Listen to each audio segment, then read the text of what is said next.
తెలంగాణ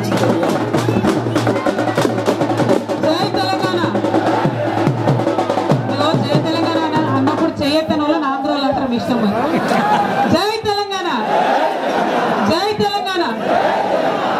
వేదిక మీద ఉన్నటువంటి పెద్దలకు ఉద్యమకారులందరికీ కూడా తెలంగాణ ఉద్యమాభివందనాలు.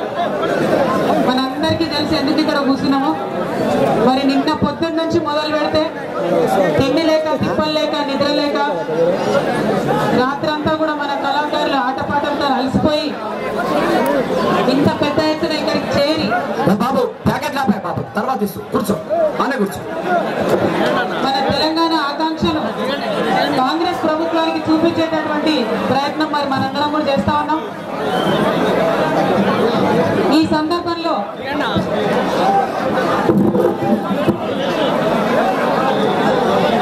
నెల రోజుల నుంచి కూడా మరి 28వ తారీఖు నాడు ఏదో అయిపోతుంది, ఏదో చేసేస్తారు, తెలంగాణకు చాలా పాజిటివ్ గా ఉందని చెప్పి మంత్రులందరూ కూడా చెప్పడం జరిగింది. అదంతా కూడా మనం గమనించినాం. చిన్న పిల్లగాడు ఇప్పటిదాకా పాట పాడిండు, ఆ పిల్లగానికి కూడా తెలుస్తున్నది మరి దాట వేసి ఈసారి కూడా డెడ్ లైన్ అని. ఒక్కటే విషయం ఈ వేదిక ద్వారా ఇవాళ కాంగ్రెస్ పార్టీకి మనం హెచ్చరిక చేయాల్సినటువంటి అవసరం ఉన్నది.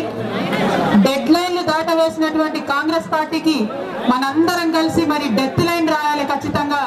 ఎట్టి పరిస్థితుల్లో కూడా కాంగ్రెస్ పార్టీకి సంబంధించినటువంటి మంత్రులైనా, ఎమ్మెల్యేలైనా, ఎవరైనా కూడా ఊర్లలో తిరగకుండా జేఏసీ కార్యాచరణ రూపొందించాల్సిందిగా మేము విజ్ఞప్తి చేస్తా ఉన్నాం.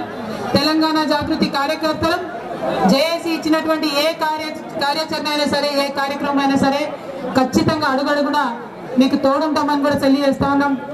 ఈ సందర్భంగా ఇంకొక విషయం కూడా చెప్పాలి. మామూలుగా టీవీలో లగడపాటి రాజగోపాలో, ఉండవేళ్ళాలు అరుణ్ కుమారో, శైలజ నాతో మాట్లాడితే కంపరం ఎత్తుతుంది, చూడబుద్ధి కూడా కాదు టీవీ.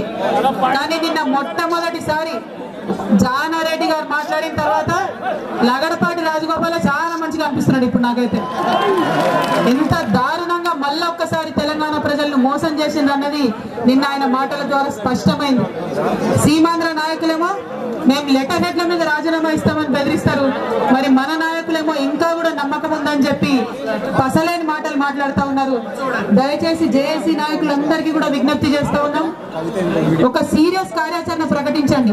కాంగ్రెస్ పార్టీ నాయకులు ఎవ్వరు కూడా ఊర్లలో తిరగకుండా, మంత్రులను, ఎమ్మెల్యేలు అందరినీ కూడా ఊర్లలో తిరగకుండా, అది రాజ్యాంగ విరుద్ధమా ఇంకోట అన్నది ఆలోచించే ఓపిక మాకు నశించిందిగా.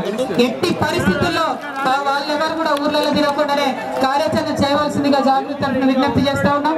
మరొక్క మారు సమ్మె ఆలోచన చేసేటట్టయితే అందరూ సమ్మె చేసే కన్నా మరి సింగరేణి వాళ్ళు సమ్మె చేస్తే